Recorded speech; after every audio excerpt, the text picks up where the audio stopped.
ওকে এই খাটের উপর থেকে লাথি মেরে নিচে নামিয়ে দেওয়া হচ্ছে।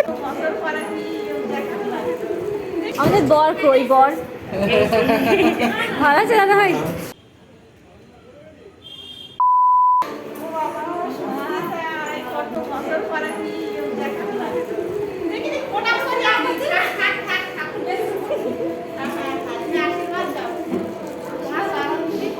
আমাদের বর কই বর ভালো আছে দাদা ভাই?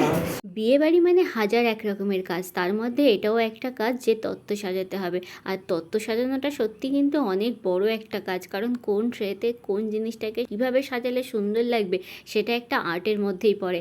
তো যাই হোক, আমার কাকু আর কাকিমা বসে পড়েছে তত্ত্ব সাজানোর জন্যে, কারণ বোন বলেছিল যে তত্ত্ব কিন্তু কিছুই সাজানো হয়নি, তোরা সবাই আসবি, তারপর হাতে হাতে হবে, কারণ আমি একা পেরে উঠবো না। তাই সবাই এসে যথারীতি তত্ত্ব সাজাতে বসে গেছে, আর আমি ওদিকে রেডি হয়ে দাঁড়িয়েছিলাম পিসিমণির সাথে যাব বলে। কারণ আমাদের মধ্যে নিয়ম আছে বিয়ের আগের দিন গঙ্গা দেবীকে গিয়ে নিমন্ত্রণ করে আসতে হয়, কারণ পরের দিন যখন আমরা জল সইতে যাব তার আগেই নিমন্ত্রণটা সেরে আসতে হয়।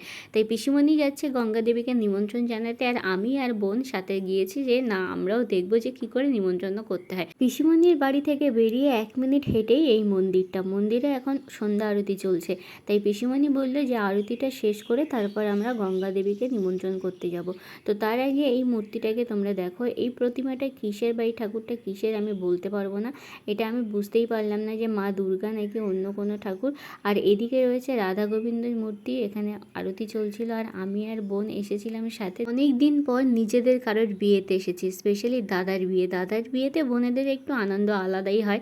তো দেখো এইবার চলে এসেছি আমরা পুকুর পাড়ে, আর এই পুকুরটাই ছিল কিন্তু মন্দিরের পিছনে, সেটা আমি জানতামই না। আমি ভেবেছি ওখান থেকে আমাদের হয়তো আরও কোথাও যেতে হবে। তারপর দেখি পিসুমণি বললো যে না এই মন্দিরটার পিছনেই পুকুর, কিন্তু পুকুরটায় এসে আমি একটুখানি অবাক হয়েছি। পুকুরের জলটা দেখতে পাচ্ছ, পুরো সবুজ রঙের জল, মানে এতটাই পরিমাণে ঘোলা হয়ে আছে জলটা। পুকুরের জলটা মোটেও পরিষ্কার করা হয় না, আর ভীষণ আবর্জনা ভর্তি পুকুরটা। আমি এই জলটাকে দেখে ভাবছিলাম যে পরদিন দাদাভাই এই জল দিয়ে কি করে স্নান করবে, এত নোংরা এই পুকুরের জল, পুরোটাই শ্যাওলা হয়ে আছে, আর এই জলে স্নান করলে তো গায়ে চুলকানি র্যাশ অবশ্যই বেরোবে। তো তারপরে পিসুমণি অনেকক্ষণ ধরে চেষ্টা করছিল ধূপ ধরানোর, কিন্তু দেশলাইটা ভিজে যাওয়ার জন্য ধূপ ধরাতেই পারিনি। তারপর মন্দির থেকে গিয়ে ধরিয়ে এনেছে।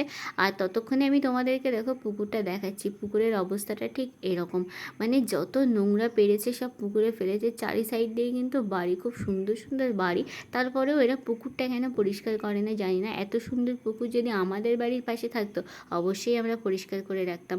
এরপর আমরা গঙ্গা দেবীকে নিমন্ত্রণ জানিয়ে ফুচকা খেয়ে আমি আর বোন তাড়াতাড়ি বাড়ি চলে এসেছি তত্ত্ব সাজানোর জন্য।